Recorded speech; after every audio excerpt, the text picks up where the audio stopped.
Hello, everyone. I'm Pamela Marshall at the Wellness Radio TV and at the Wellness Radio TV podcast.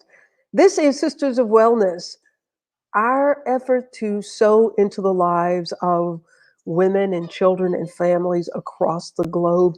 And I cannot think of a better person to have as our guest this evening than Miss Minnie Bommer, all the way in Tipton County in Covington, Tennessee. Miss Minnie, thank you so much for joining us tonight.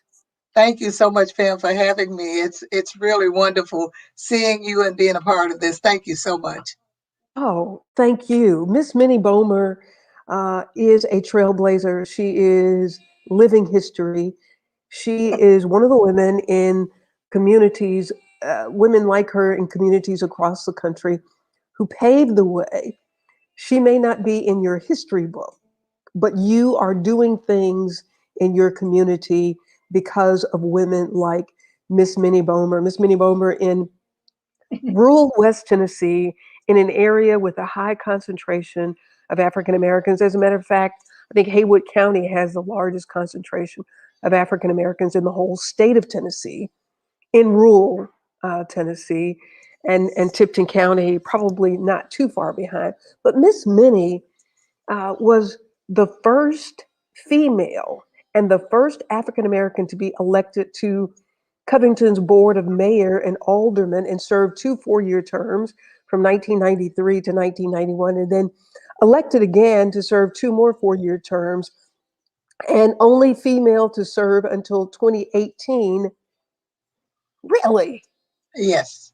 2018, Miss Yes. Minnie. Yes. In 2018, we elected our second woman. Second, and she's a black woman too. She was a second black woman. Actually, she's a family member, distant cousin. Wow. Yeah, young 2018. woman, yeah. Uh-huh. And now she's on the board.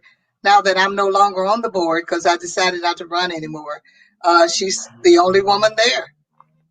Miss Minnie, a very young, 81 years old, looking and sounding fantastic. Thank you, thank You, you. you're welcome. Was married for 54 years. Husband passed away in 2012. Yes. The mother of three very accomplished children and Yes. lovely grandchildren and great grand you have. One great grand, yes. So, Miss Minnie, I want the audience to, here we are in the midst of a time when healthcare is leading the newscast in every community because of the COVID pandemic. And then the discrepancies about quality of care for African Americans, the story of one Black doctor that was in the hospital, and she talked about the lack of care that she received, and she later died. She posted something about it.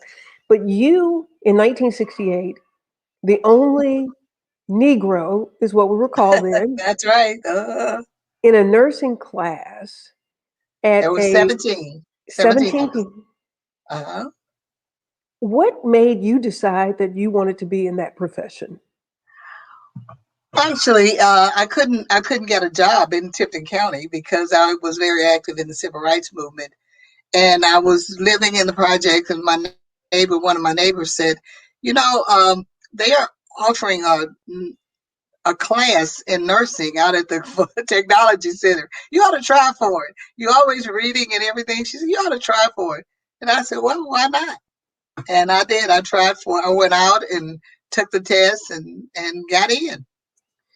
And so you, It wasn't by thinking about it or my going to do it or deciding I wanted to be a nurse. I couldn't get a job doing anything else. so Uh, so let's talk about that. So because you were active, you led marches, you were part of protests, nobody and would hire you. that's right. And I helped to get factories in here. We didn't have any factories in Tipton County and helped to get factories in. But I was known as a troublemaker, so I wasn't hired. Every time that um, my references was checked, it was always checked out that I was a troublemaker. So I wasn't able to get on. So, but I did get in nursing school, and then I had a hard time getting. I was told that I wasn't going to be hired at the hospital. And of course, I wasn't going to accept that. They said they were going to hire 4 people. And when I looked at what the qualifications were, I said, well, I'll be one of the 4. Well, my teacher took it. She didn't like my saying that. And she said, no, you won't. And I Your said, yes, teacher told you, no, you won't. yeah. My teacher said that no, you won't, because we're not just going to hire you. And I said, well, I know what the qualifications are. It said the ones that have the highest grade, the best grades, and the one that could work any shift. And then you had to be neat and you had to get along with everybody. And I did all 4. So I said I will, and I did. But I really had to write to the board, because we were a pilot project. So I wrote to the state and told them that I had been discriminated against, which I had been, because I wasn't able to get a loan to buy my uniforms and things. All the other students could get a loan. I couldn't get one. And then I told them about my application getting lost when I applied. When you Uh, applied to the school, your application got no, when lost. I applied for the hospital, when we had finished school, I went down with 2 other girls to give my application, because I knew that, they didn't want to hire me. And so I waited until Mary handed hers in, I handed mine in, and then the other Mary handed hers in. So my application was between the 2. And when the list went up as to who had applied, my name wasn't on the list.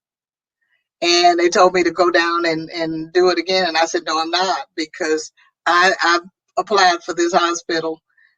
This is that was my last time that I was going to apply. And that's when I sit down and wrote a letter to them. And then the hospital administrator called me in, and he said that I've looked at your record, and I am hiring you against the advice of your of the charge nurse and your teacher. He said, but I've already looked at your record. You can work every shift. You've not given any problems. You've got good grades. And I was hired. He said, if you have any other problems, let me know. Well, he was there 4 more years, and I worked there 4 years. And while he was there, I worked 7 altogether, but I never had to go to him for anything, because I can, if people treat me right, I'll treat them right. I mean, but I'm not going to let anybody mistreat me and not say anything about it. What was that like? Because was the hospital still segregated at the time? Yes. Like they had a Well, place no, for, they had in '68. The barriers were coming down. okay, But there were a lot of people that did not want it. But because it was a hospital in a rural area and we were getting federal dollars, you had to, integration was part of the lay of the land at that time. But you had to fight all the time. I mean, it was little things like you're right. There were people that were saying, "I don't want that nigga to wait on me." And that was fine with me, because that was my end of the hall. And if you didn't want me to wait on you, then one of the aides would have to do it, not me. So I would treat them nice and wait on them. And when there was a problem, though, that I had to go deal with, and the nurse and the aides couldn't, I dealt with it. And then they respected the fact that regardless of how they treated me, I wasn't going to let the way they treated me uh, keep me from doing what I was supposed to do for them. the first African American to graduate from the nursing school here at the University of Florida did not get her pin until 2016. They Mm. refused to have a graduating class that year because they were not going to pin a Negro from the University of Florida. Did you face any bold discriminations like that when you were graduating? We were supposed to have our graduation. Our class was a pilot program for the school and for the hospital. We were short on nurses, so everybody was glad that we were there, and we really had some really good teachers and everything. So we were gonna graduate by be at the First Baptist Church, and that was the first Baptist, that was white Baptist church. And when it was told that I was in the class, they pulled that invitation. And so we had, but it was okay.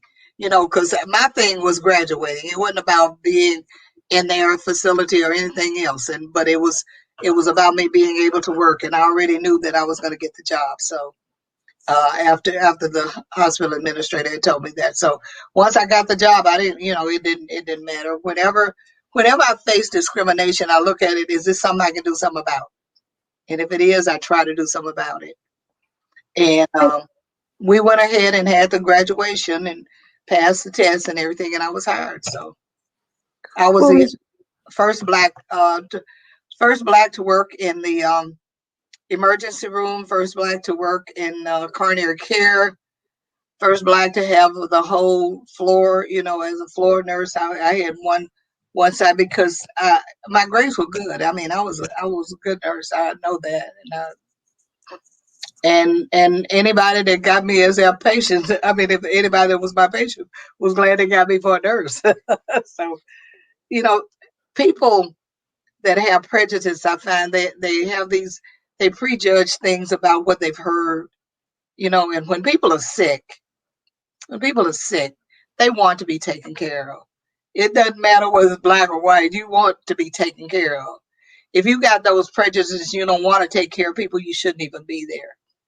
Nurses and teachers are two professions that if you have hang-ups, you ought not to be there.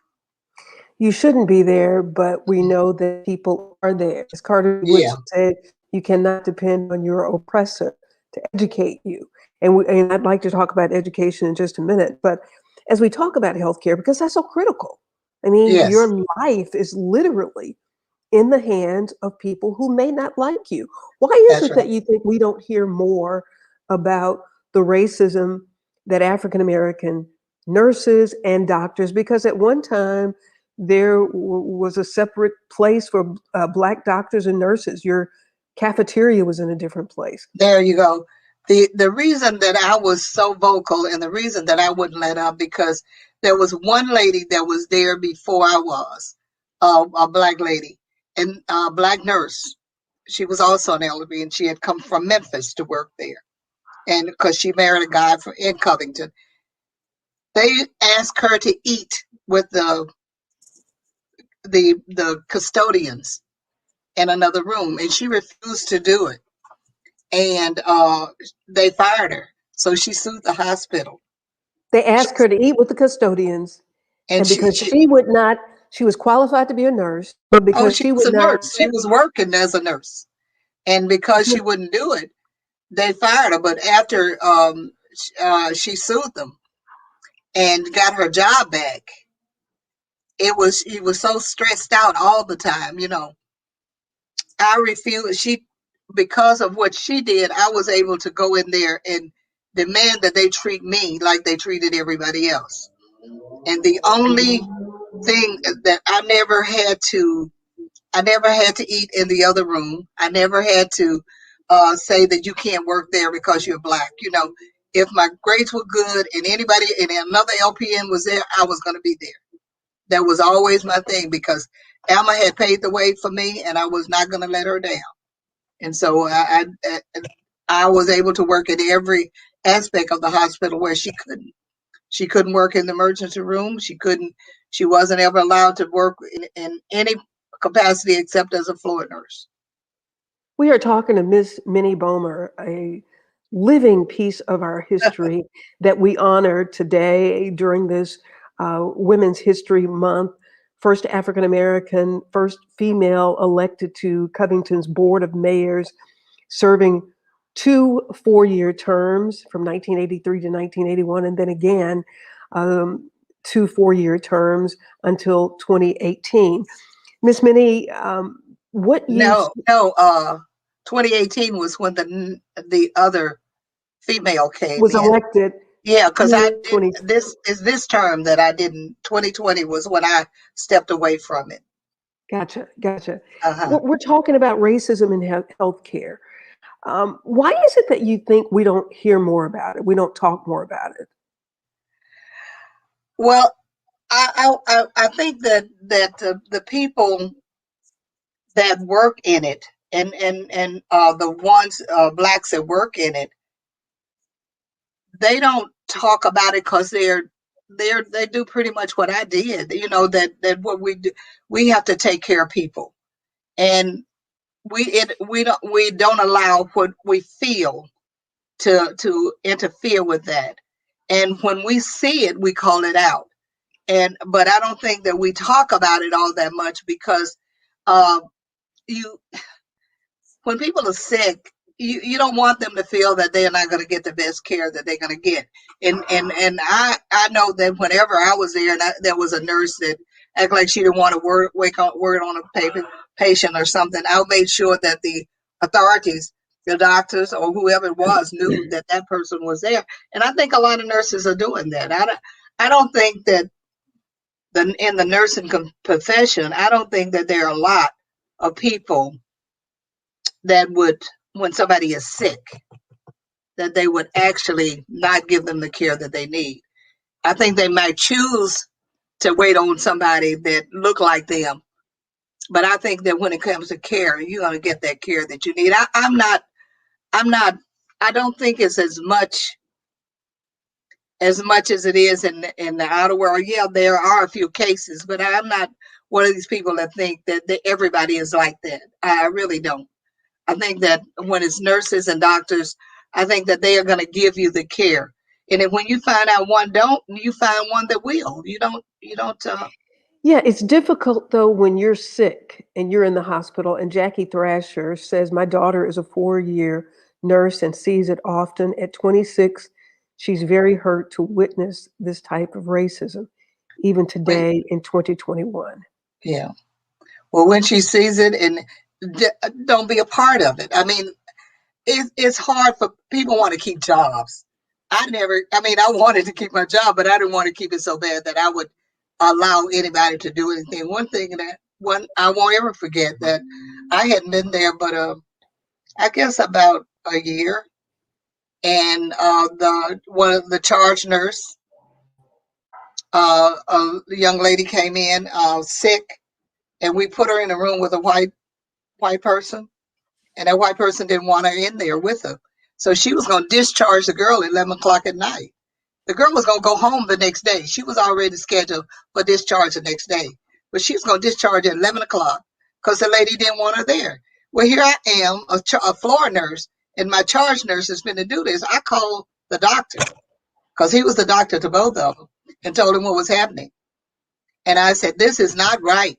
He came out there and he said, he told the lady, if you want to go home, the one that was didn't want the girl in there with her.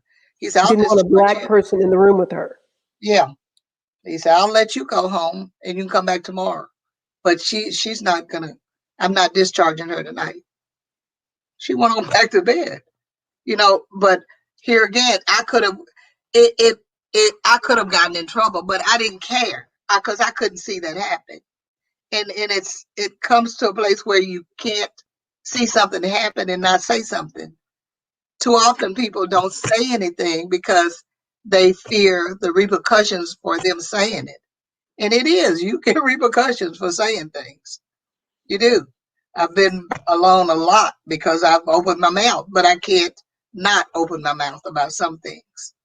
But I don't tell everybody to do that because you got to stand on what you believe in. If you believe it, if it's worth, my thing was I didn't have anything that I couldn't lose except my life. And if I lost that, I was going to go to be with the Lord because I believe in it. But that was the way I felt. I didn't ask other people to feel the same way I feel.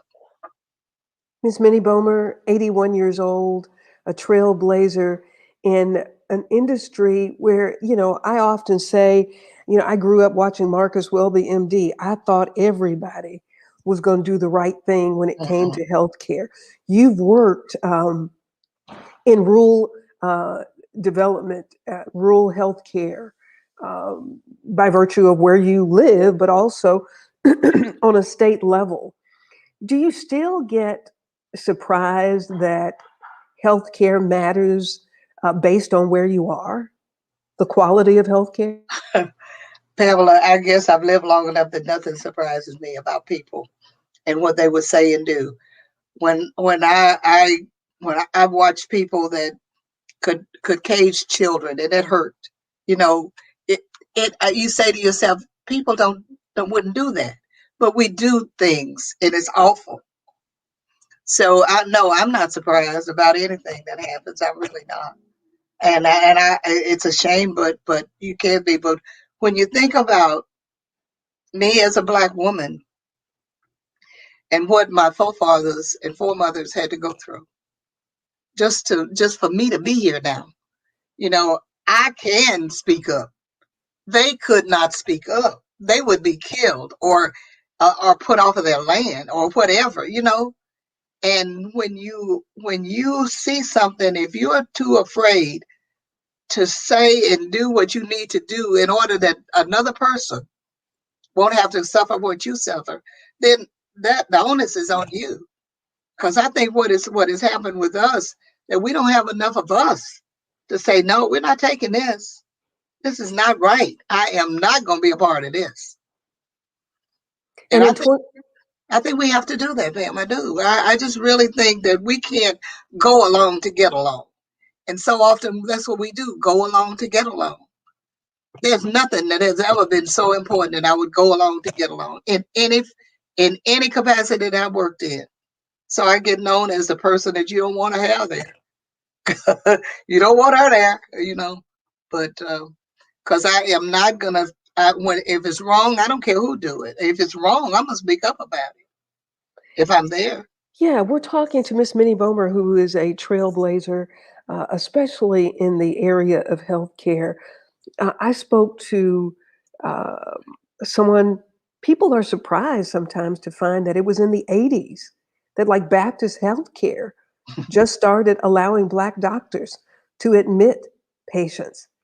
Jackson General in Jackson, Tennessee, it was in the '80s before a Black doctor, Dr. Clarence Gooch, someone that I knew personally, was the Mhm. first African American to be able Why are to we do surprised, surgery. Pam? Why are we surprised? I mean, Well, I'm not surprised. That's what I'm saying. I'm yeah, not surprised. This racism, this deep embedded racism, is part of our country. Is killing us, and it's killing this country because people don't realize that unless you say no, we're not having this anymore, it's going to continue to happen, and we've got to all be willing to call it out. That's whether you are in politics or whether you are in healthcare or whether you're in education. We've got to call it out. Say no, I'm not going to be a part of this. Rosie Russell said that was awful. I'm so glad she spoke up and she fought. Being an RN, I know some of what she went through, even in the 2000s. Hmm. And we would like to think that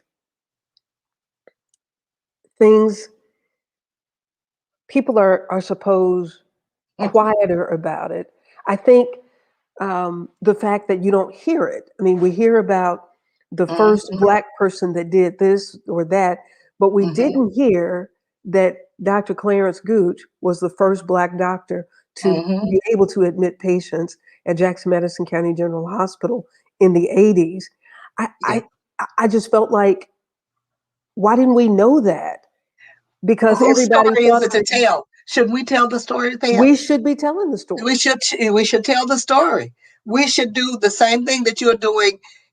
My thing is, I don't think I deserve any accolades for doing what I was supposed to do.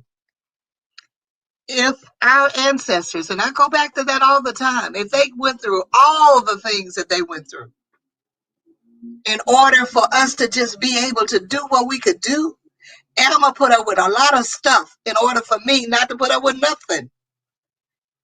If Alma had not said, no, I'm not going to do that, I never would have got a job there. I And never would have been able to work where I was working. I never would have been say, if she's going to work in coronary care, I want to work there too. She's an LPN just like I am. I want to work there too, and I was able to do that. And Alma was the African American nurse that they tried to force to eat with the custodian That's right. staff. That sued the hospital, and because she sued the hospital administrator knew that they couldn't, they couldn't afford another lawsuit. And so he was the administrator then, and he No, was the he and He came But in right after the administrator that wouldn't allow her to. but you still had to write this letter to the state in order to get the Oh job. yeah, They still claim they couldn't find your application. application. I wrote the letter to the because I knew it was a pilot program. I knew that it was a pilot program for the hospital and for the school. And I wrote to the State Department. I just did what I thought I should do, and that's what I did. And I told them that I wasn't that they were trying to keep me from being hired, and I fit all the qualifications, and it wasn't right and it wasn't fair. Because if I wasn't going to get hired, I wasn't going to get hired because I made waves. That was fine, but it wasn't going to be because I kept my mouth shut. And I think too often, like I said, I think too often that we go along to get along. You know, I want them to like me. I don't care. Well, I want you to respect me. I don't want you to like me. I want you to respect me. And I've taught my children the same thing. Respect to me goes further than like. Because if somebody likes you and don't respect you, pretty soon they won't like you. But if Mm. they respect you, whether they like you or not, they're going to treat you right. And that I just believe in that. I just do. I want to treat people the way I want to be treated. And I've always maintained that regardless to how I feel about something, I'm going to go on how you treat me. How you treat me. There are people even today who go to nursing school and they talk about the difficulty in navigating um, the challenges in nursing school. What do you say to those who are looking at this profession that is vitally needed right now? And more You're breaking up people, there. You were breaking more up there. people. I'm still breaking up. Am I still Now breaking you up? I'm so sorry. no, Okay. that's better now. Okay. What do you say to those people uh, who are looking, who want to be in this profession, or those that are currently in it, who are seeing things that are happening that are not right? Because it still happens. Yeah. But where in our country can you work or that you don't see things that are not right? I don't know a place that you can work in this country that you don't see racism. Tell me if it is. I mean, I'd like to know if there is a place, a workplace, any place that you can work and you don't see racism. Tell Well, me. Miss Minnie, well, yeah, if I worked in retail and I saw racism, that's okay that you follow me around the store because you think I'm going to shoplift because I'm black. But if I'm in the hospital and you got to stick an IV in me and you're racist, that's a problem because my life is in your hands. Well, your life is in your hand if you're in a retail store because they can call and accuse you of stealing and you go to jail and they can ruin your life. What I'm True. saying, Pam, yeah, Yeah. no, what I'm saying is that I think that any place that you are, that people should treat you right. Yes, when you're sick, you certainly don't want anybody mistreating you, but it happens, and it not only happens in the hospital, it happens in the schoolrooms, it happens in the grocery stores, it happens, and that's what I want. I want us to call it out wherever you see it, because it happens and it's continuing to happen. Because some of us are comfortable now, Pam. We're too comfortable in being part of all of this. You know, we like the fact that we got stuff and everybody needs it and wants it. And you know you can lose it if your mouth is too big or you could say the wrong thing to the wrong person at the wrong time. And so we think about things before we do it rather than doing what needs to be done to try to stop some of this. Because sometimes people don't even realize they're being racist. I've had a couple of things that people think that, well, that's okay. It's not okay. And I'm not going to let you get away with that. You know, don't do or say something and expect me to go along with it when I know it's wrong. And then when you call them out, don't say, they say, I didn't know that. Do you believe them? I take them at their word. Well, now you know. So don't do it again. That's healthcare is especially with this COVID epidemic. And I saw the same thing that you saw about and it hurt my heart.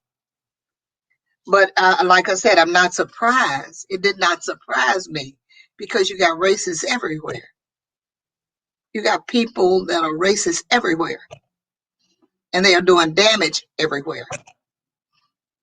It really bothers me. Can you imagine how I feel when my children had to integrate school, and I knew that they wasn't going to be treated right, and that meant I was there all of the time saying that you're not going to mistreat my child. I want them to get a good education, but you're not going to say and do things. You're not going to, just because this boy is smart, you're not going to tell me he wants to answer all the questions. So I told him no, he couldn't. Really? This is what happened to your Oh, son. that's what I'm saying. That's what I'm saying. These are the things that you get over them and you do what you can do to stop it. Whenever there's something comes up that you can stop, you're obligated. That's the way I feel. I'm obligated to stop things. I don't think about it. I just do what I'm supposed to do at the time I'm supposed to do it. And things happen. I've been very fortunate that when they say God is on your side, God has been on my side, because a lot of things I stepped into, I didn't intend to. I mean, I wasn't trying to do anything untoward when a lot of things happened. The school got, I had to, I was on a board at school, Title I board. Went over to the school.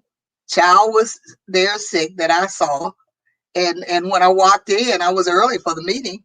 Walked in, see the kid sitting there, and I asked him, "What are you doing in here?" He said, "I don't feel well." And I said, "Have they called your mom?" And he said, "No, ma'am." Secretary said, "That wasn't my business." Secretary. Now I'm coming in for a meeting. And she said it wasn't my business. And I said, "Well, I'm making it my business." Because it was the way that she said it, and I didn't like it because it was this black child sitting there sick. And I knew his mom. So I got on the phone and I picked up her phone and called his mom. Told him to come get it. And then next day, I go home for lunch. I get a letter I go on into the meeting. We had the meeting. Next day, come home and I get a letter from the school saying that I had overstepped. And Really?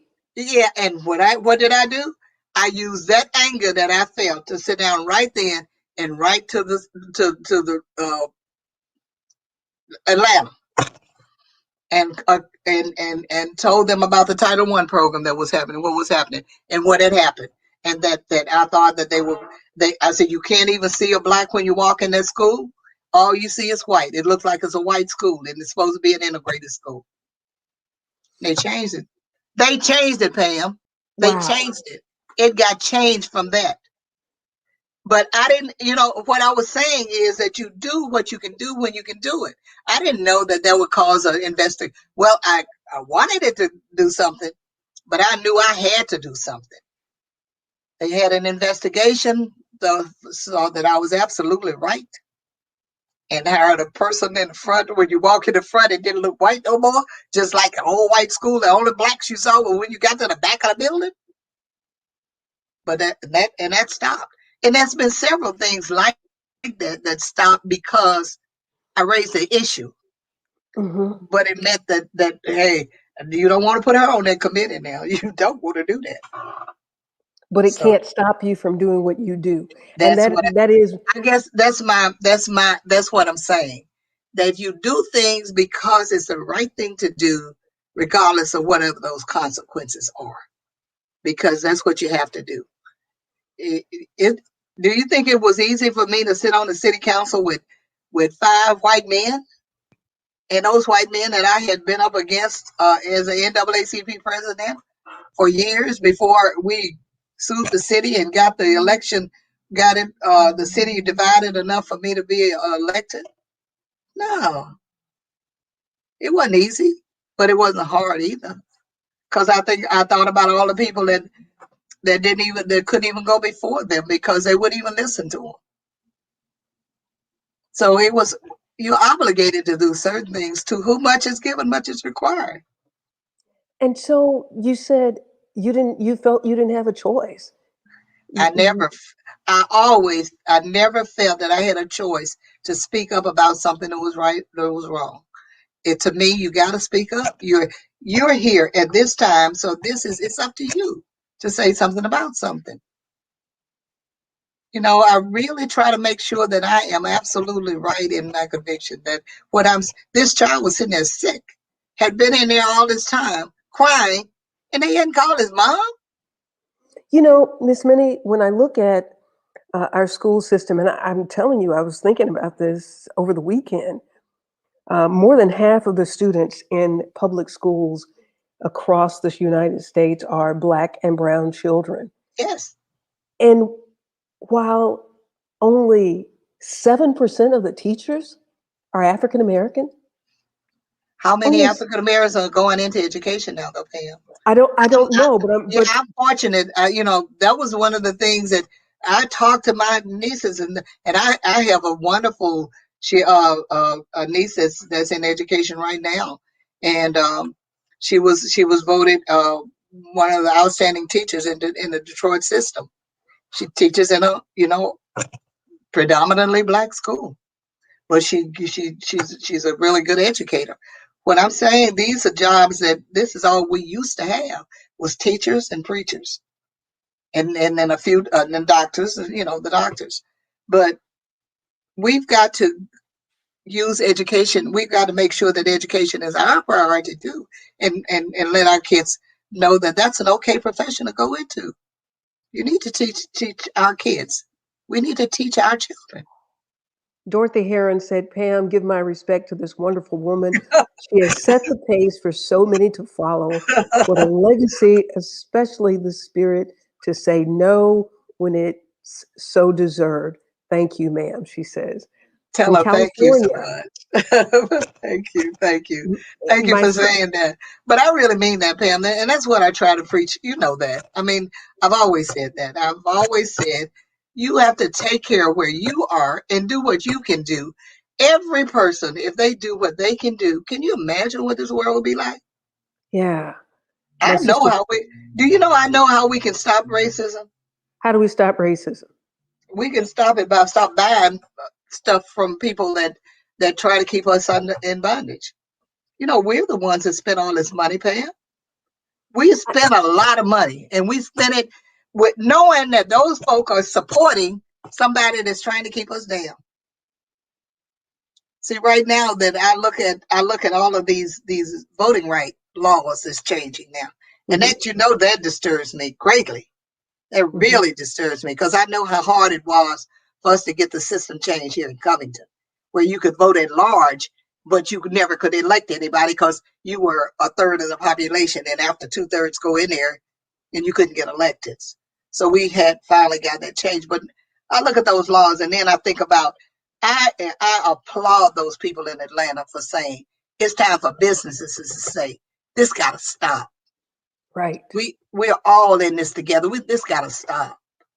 And if we stop it by finding out who supports who and when they support them and how much money is going there, and if any of your money is going there and I put in my money there, you don't get my money anymore.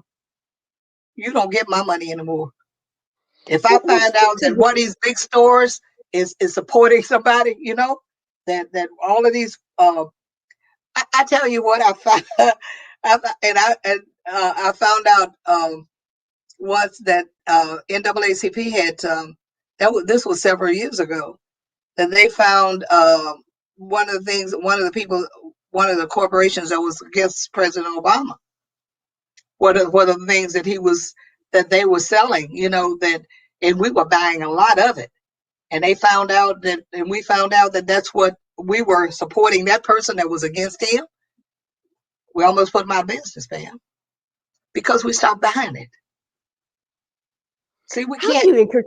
There are people who are watching Miss Minnie who may feel like I don't have what she has to Oh, be they able to do the do. things that she has done. What do you say to people to encourage them to step into their leadership roles, whether you are elected or not? Yes. Every person is a leader. Somebody is looking at everybody. You can believe that. I mean, somebody is looking at you and gonna guide themselves about how you do things. All you can do is what affects you, what bothers you. How is that? Look at you, Pam. I remember. Don't you remember what you did when you were there at that radio station? When they try to mess over you, what did you Yes, ma'am. do? You said no more. You're not gonna do me this way. We have to stand up for things that we know that is not right, even when it might not be in our, it's you didn't, it hurt you, but it helped you too, because you start looking for some other things. Right. You start broadening your horizon a little bit more. And look Yeah, at you. God is not going to leave you. Standing up for right is always right. It is. And when you're standing up for right, doors will open. They may put some blockades up, but I do believe that the scripture that says, "No weapon formed against you shall prosper." That's right. And That's when it. God is for us, He's more than the whole world against World us. against you. That's right. And remember what I just told you a few minutes ago: to whom much is given, much is required. It really truly is. And that's what God showed me, that you were given a gift and you got to use that whenever. And it's not like I think about it. Like I said, things happen that I happen to be in the wrong place or the right place at the wrong time or whatever. But then I find this becomes my fight, and I didn't intend for it to become my fight.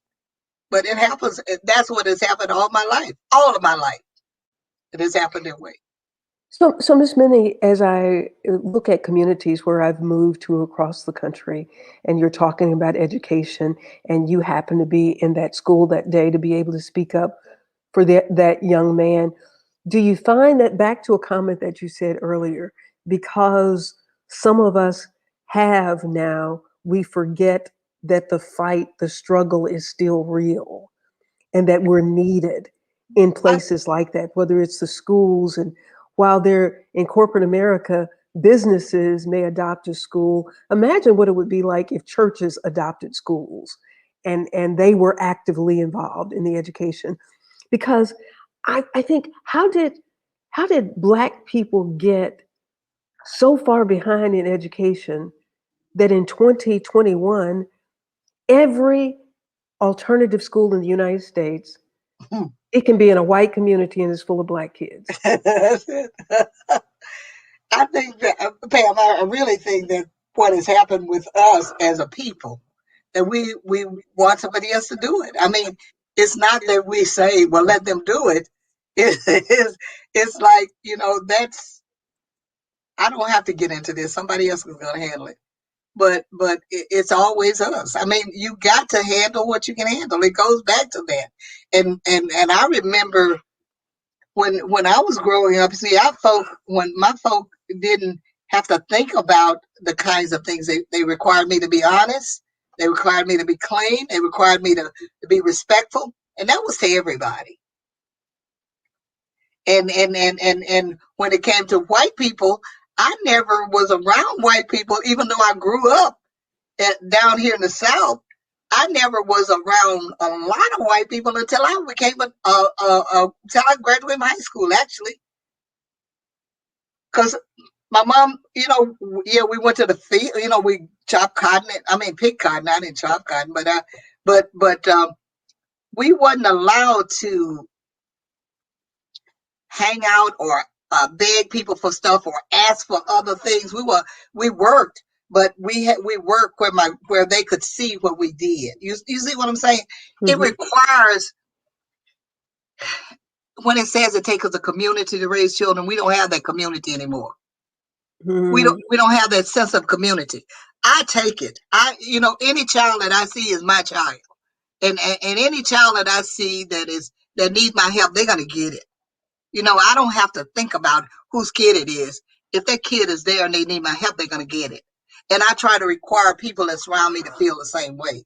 I don't want to be around folks that can look at somebody else hurting and say just because they don't have what I have, that's okay. Or their folk drink and do whatever. So no, that kid don't need anything. You do what you can where you can. It makes a difference, fam. And people used to make a difference. How many folk when you were growing up, when you were a little girl that you could look at and want to be like them? Mm-hmm. And the children that are left behind now are the children that don't see folks that they can really, because their parents don't go to church, or they're working so hard they can't, they working two jobs in order to put food on the table. But there are some of us around there that can do better by those kids. Some of us can. We don't have to look for the church to do it. We don't have to look. You can take a child and say, "Hey, you can be my little granddaughter, or you can be my little niece," and you can do small things, like the small things. You can buy them something, or and you don't have to expect anything back, but you need to let them know they are important. And I think that's what we're not doing anymore. We've lost that sense of community, and that's on us. That ain't on nobody else. That's on us. And I require folks to start thinking about what you can do, not what somebody else can do, or not what somebody else is not doing, but what can you do to make things better for everybody else. Miss Minnie, when you talk about that sense of community that we've lost, can we get it back? How do we get it back? One at a time with each other. Look how long I've been knowing you, Pam, and how long it's been since you and I have actually talked or been in each other's company. But once you make a connection, that connection is there for life if you really make an impression. And that's what I'm saying about little kids, kids that we see that nobody else is caring about. We look at them and then we just go along. Why can't we say, well, this kid strikes something in me. I can care about them. And I can send sometimes, them little notes. yeah, I can give them a little gift every once in a while. and that's why I started this show, Sisters of Wellness. So, because there was a sisters meeting once a month at Marshall Chapel Church, and those women worked toward living up to that scripture in Titus that said, older women teach the younger women. There you go. Okay. And Miss Minnie, you may not remember saying this to me, but Brennan was 4 years old, my son, and he was still sleeping in the bed with me. And Miss Minnie said to me, "You need to get that boy out of your bed." I said, "Well, it's just the two of us there. It's enough room for him." She said, "It'll be enough room in the bed with you when he's 16 years old. But are you still going to let him sleep in the bed with you? Get that boy out of your bed." Well, you know me, I've always been just plain spoken. I always have. and and so I think sometimes we don't say things because we hide behind, "Oh, they don't want to listen to me," Yeah, and then we there you don't say go. anything. And but we shouldn't do that, Pam. But I knew that you respected me enough. Yes. Whether you did what I asked you to do or not, at least you listened. And I think that that's what we have to establish relationships enough where people will listen to you. Whether they do it or not, it's on them. But you can say, well, at least I gave them that advice. I told you, I have a group of 6 young women that just chose me. They wanted to be around me, and they call themselves my squad. And And it's that's your it's T-shirt you got on. yeah, girl, that's all right. Yeah, let me see if I can make you see it. Can you see it? Yeah, there it is. All right. Oh, Miss Minnie just knocked yourself off. I hope she'll be able to click back on. Great conversation with Miss Minnie Bommer in Covington, Tennessee, and I know she's going to click back on. And as she's getting back on, I just want to tell you that, um, as I mentioned earlier, all of the first things that she has done. Sarita, are you part of the squad? Sarita Alston. Um, Miss Minnie is also a Delta. Um, she was chair of she is chair of the Fraser Alumni Association in Covington, served as chair of the Rural West Tennessee African American Affairs Council, um, organization responsible for electing the first Black rural West Tennessee state representative since Reconstruction, Reverend Johnny Shaw, who is currently in the State House. Um, She is a member of Canaan Missionary Baptist Church and serves as chairman of the trustee board. She's a past member of the board of directors for the Tennessee Economic Council of Women, the Tennessee Housing Development Agency. This Miss, oh, there's Jean Johnson. She's also a part of the squad. I'm going to call, look, I'm going to call Miss Minnie so I can tell her, get right back on and make sure she gets on. Y'all don't mind if I do you? Because we want to finish up this conversation. My cousin Dorothy Mullen said, "I love old school."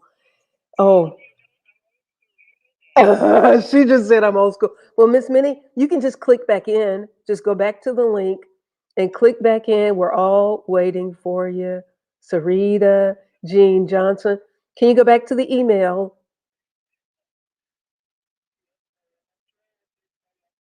Oh, that's okay. You're fine. CNN is not going to cut us off.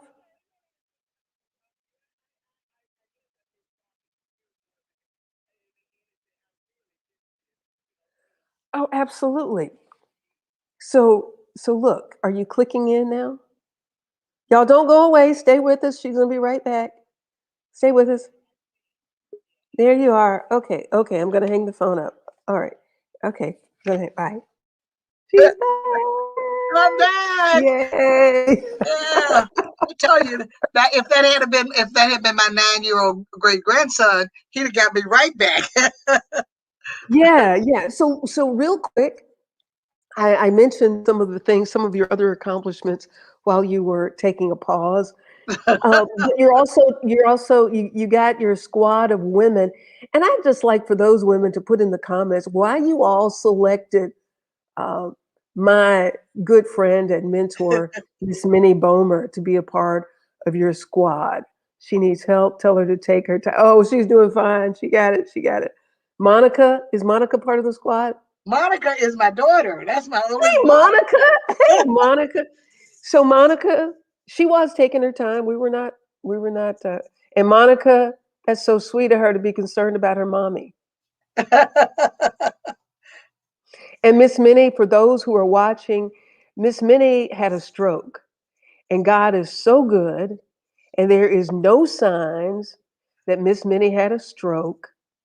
Her daughters, her children took care of her so They very did. well. Mhm. And Miss Minnie, I saw you walking out of the room and back in. I said, "Look at her little butt just switching. She's still switching. I don't see no stroke in that little switching butt of hers." Yeah, it's just the hand. This hand is still giving me a little bit of problem, but hey, the fact that I couldn't walk at all, that half of me was gone.